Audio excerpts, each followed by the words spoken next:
So welcome to part 2 of the big black book project. Book for DMs for the Dungeons and Dragons game. Here I'm cutting out the cover. I've already finished the text block. I'm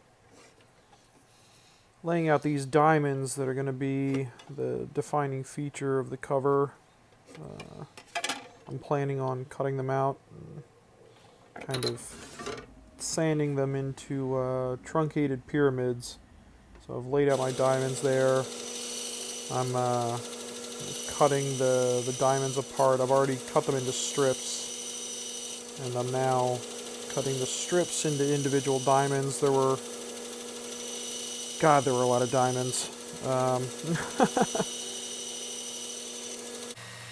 So this next part is very short, but it shows that I use my belt sander to sand those diamonds down into little truncated pyramid shapes and glue them up on my book cover. The frame you saw me cut out at the beginning of the recording ends up being glued down to a second piece of book board and kind of frames the cover. The other elements are cut out also on the bandsaw and just glued into place. I've got a couple of quarter rounds there in the corners to give the corners a nice little detail. And then this is the front cover. It has a circle in the center that's going to receive an emblem of some sort at the end.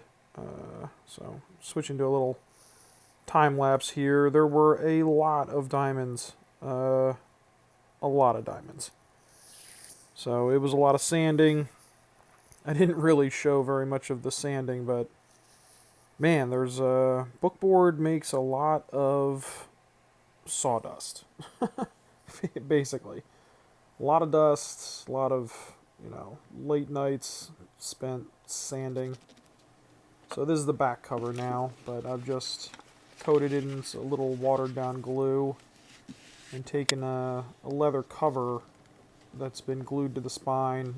Unfortunately, I didn't record gluing the spine down. So here I'm trying to press the leather into those, basically the valleys in between the little chevrons that I've made. And you saw at the beginning there, if you went and tried to push the second row in, the first row would pull out. So I ended up taking a small dowel. You see me pushing the leather here to try and keep it from pulling out of the previously laid in grooves. But so the dowel holds in the previous groove as you push in the next groove. You just move yourself across the cover. It ends up making a really slick end result, and I'll, as creepy as this sounds, I'll find myself just touching it. Just because it feels really nice once it's all laid in. So that's, one direction. Go back and lay in the second direction, trying to push the leather, give the leather some slack, so that way it won't, pull detail out of other parts of the cover when you go to glue it in. But that piece of equipment I'm using there is called a bone folder. It's just a smooth piece of bone. That bookmakers use to get really crisp corners when they're folding paper, or in this case pressing into the details of a cover. I don't show it, but I do basically the same process for the front cover, obviously with the circle embedded in it. But yeah, so this is me just pressing all the details in. You can see that once you get it pressed in and the glue starts to bond, it really holds on to the details and kind of smooths over the flaws that you might have had in your cover. So this is the end paper that I've chosen for my book. I've already cut it to the height of the paper, and here I'm just folding it in half. I'm pre-folding it so that it fits nicely into the crease of the cover. I forget which cover I'm working on here, front or back, but there's the bone folder being used as it's intended to make a crisp fold. But so front cover, Pressing it into the spine and making sure it lines up nicely with the corners of the front cover. So kind of just fold it back, and I have that bowl of watered down white glue in the back. You just kind of paint it on.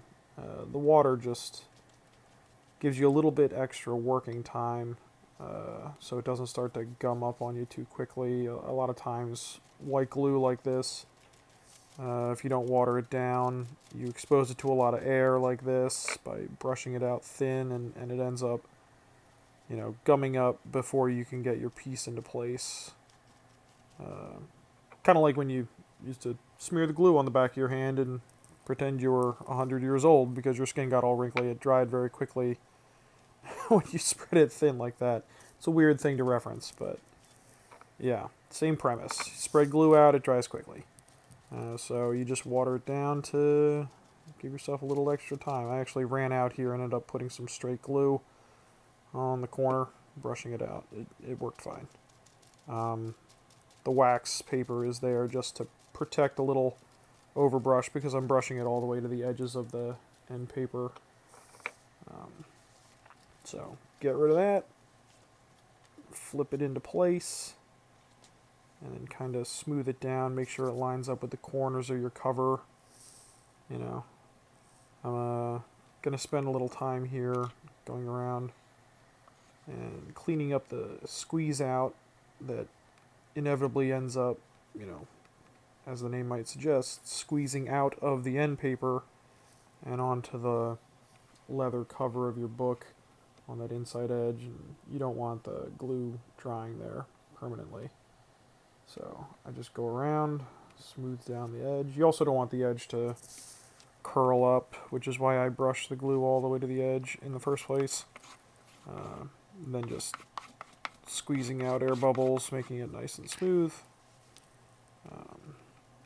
Again, smoothing down the edge. If you don't brush it all the way to the edge of the paper, and it dries that way, you have a lip, which ends up, being a weak point and curling up. So then you simply close the book, and what you're left with is a end sheet that is too long, which is fine because we're going to be trimming it here soon anyway. The pages of the book got a little wrinkly because the moisture in all the glue ends up working its way into the text block. I think some wax paper being left in there would have prevented that. My kid stole my knife, so I had to stop the video and go find it. Probably one of the few households where you'll find a kid can, run and steal their daddy's razor blade. And luckily she didn't do anything with it. She was just cutting paper. So I've trimmed the end pages to length. Get rid of that protective board. Smooth down your cut because it curls just ever so slightly. And that's the cover of the book. Basically done. I spend a little time here just kind of admiring my work. There are the ribbon bookmarks that you'll notice from the book block video. The book is very heavy. You saw me drop it there. It is not a small item, but it is exactly what I wanted it to be, which was a big old book of knowledge. It's really nice to use. It's functional with those bookmarks. It opens really nicely. I find that sometimes you'll do these kind of projects and you end up making a really inflexible item. It doesn't want to open, it doesn't want to lay flat, that kind of things, but this one opens really nicely and lays relatively flat, and those bookmarks they're just really nice. That's the headband that we sewed in part 1, and I just touched the cover.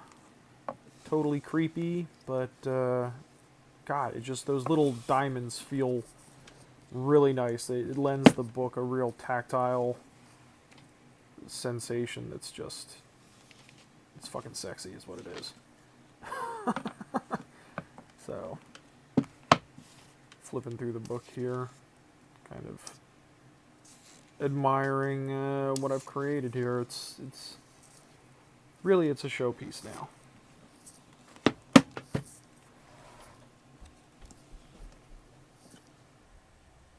Well, thanks for watching, everyone.